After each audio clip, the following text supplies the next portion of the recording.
দর্শক আসসালামু আলাইকুম। চমক দিয়ে জিম্বাবুয়ের বিপক্ষে 15 সদস্যের দল ঘোষণা করছেন বিসিবি। দেখুন দলে কারা কারা জায়গা পেয়েছেন।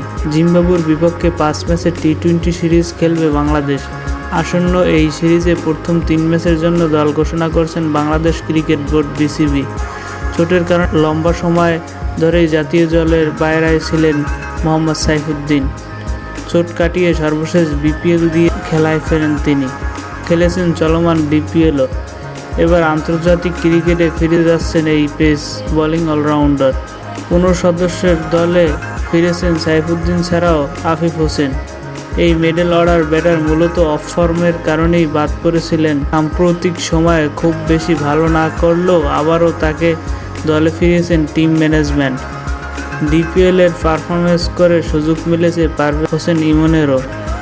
এই তরুণ ওপেনার ডিপিএলে ধারাবাহিক রান করেছেন। তাছাড়াও টি-20তে প্রথমবার ডাক পেয়েছেন তানজিদ হাসান তামিম। প্রথম 3 ম্যাচের স্কোয়াড নেই সাকিব আল হাসান ও মোস্তাফিজুর রহমান। এই সিরিজের শেষ 2 ম্যাচে খেলতে পারেন সাকিব আল হাসান। আর আইপিএলের ব্যস্ত থাকায় প্রথম 3 ম্যাচের নেই মোস্তাফিজুর রহমান। 2রা মে দেশে ফিরবেন এই পেসার। শেষ 2 ম্যাচে ফেরার সম্ভাবনা আছে মোস্তাফিজুর রহমানেরও। 5 ম্যাচের সিরিজে প্রথম 3টি ম্যাচই অনুষ্ঠিত হবে চট্টগ্রাম জহুর আহমেদ চৌধুরী স্টেডিয়ামে। বাকি 2 ম্যাচ হবে মিরপুর শেরেবাংলা স্টেডিয়ামে। আগামী 3 মে শুরু হবে 2 দলের লড়াই। চট্টগ্রামে বাকি 2 ম্যাচ হবে 5 ও 7 মে। আর শেষ 2 ম্যাচ মিরপুর অনুষ্ঠিত হবে 10 ও 12 মে। এক নজরে দেখে নিন বাংলাদেশের 15 সদস্যের স্কোয়াড।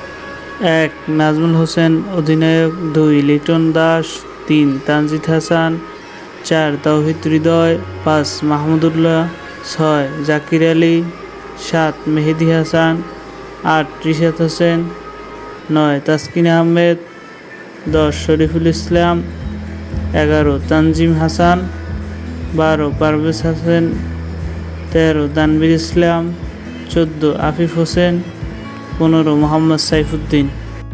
সবাইকে ধন্যবাদ সাথে থাকার জন্য। অবশ্যই চ্যানেলটিকে সাবস্ক্রাইব করে দেবেন। আসসালামু আলাইকুম।